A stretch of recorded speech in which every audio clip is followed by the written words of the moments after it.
कहानी स्वर्ग का हकदार कौन। मरने के बाद स्वर्ग के द्वार पर 4 व्यक्ति खड़े थे। इन चारों व्यक्तियों में पहला राजा था, दूसरा एक बिजनेसमैन था, तीसरा पंडित था और चौथा एक आम आदमी था। किसी को भी यह पता नहीं था कि कौन स्वर्ग के अंदर प्रवेश कर पाएगा और कौन वहीं से वापस लौटा दिया जाएगा।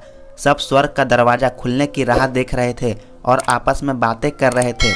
जैसे कि राजा को मरने से पहले से ही आदत थी, उसने अपनी बात सबसे पहले बताई। राजा ने कहा, मैं बहुत प्रख्यात राजा हूँ। मैंने धरती पर अपना बहुत नाम कमाया है, इसीलिए पूरी संभावना है कि मैं ही स्वर्ग में जाऊँगा।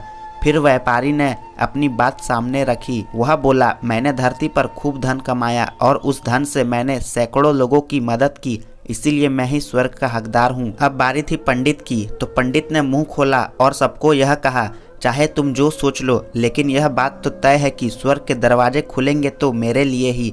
सब जानते हैं कि पंडित दिन रात भगवान को याद करते हैं, इसीलिए स्वाभाविक है कि स्वर्ग में पंडित का स्वागत किया जाए। जब सब ने अपना अपना पक्ष रख दिया, तब सबकी नज़र उस मजदूर पर थी जो चुपचाप अपनी नज़रें नीचे झुकाए बिना कुछ बोले वहीं पर खड़ा रहा। स्वर्ग का दरवाजा खुला और वहां पर एक देवदूत आकर खड़ा हो गया। देवदूत के हाथों में एक पुस्तक थी जिसमें इन सभी के कर्मों के बारे में लिखा हुआ था। देवदूत ने सबसे पहले राजा को अपने पास बुलाया और उसको पूछा, तुम बताओ, तुमने अपने जीवन में क्या क्या अच्छे कर्म किए हैं। मैं उन्हें इस पुस्तक में देखकर फैसला करूंगा कि तुम्हें अंदर आने देना है या नहीं।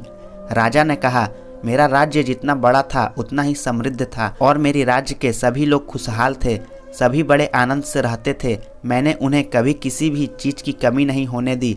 यही मेरे अच्छे कर्म हैं।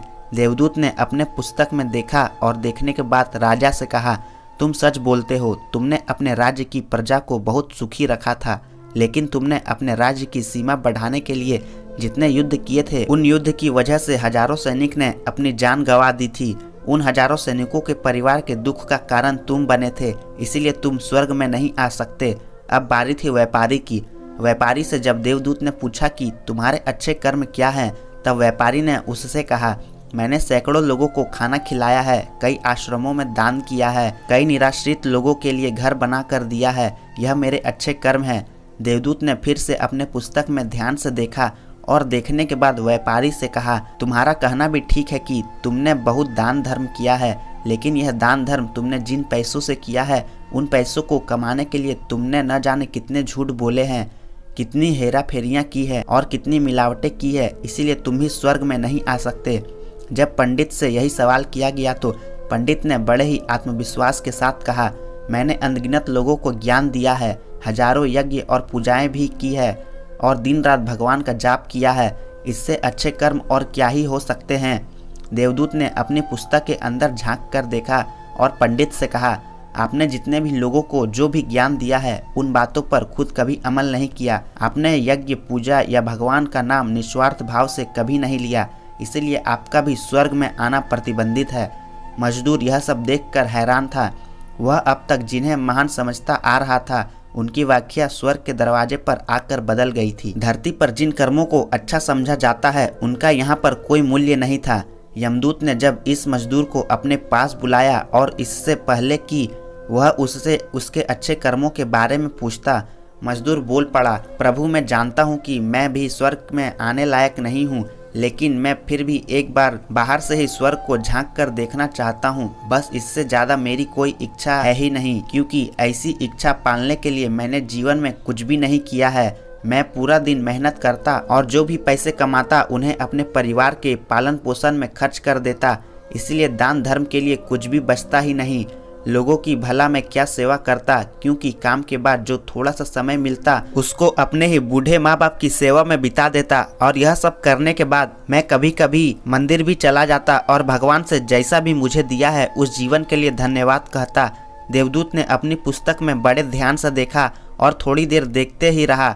फिर उसने मजदूर से पूछा कि तुम याद करके बताओ, तुमने कभी तो कोई अच्छा काम किया होगा।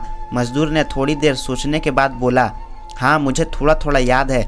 एक बार मैं बहुत भूखा था और मैं खाना ही खाने बैठा था कि एक बहुत ही कमज़ोर कुत्ता जो ठीक से चल भी नहीं पा रहा था, वह मेरे सामने आ गया और मेरे खाने को देखने लगा। तब मैंने अपनी रोटी उसे खिला दी थी और उस दिन मैं खुद भूखा सोया था।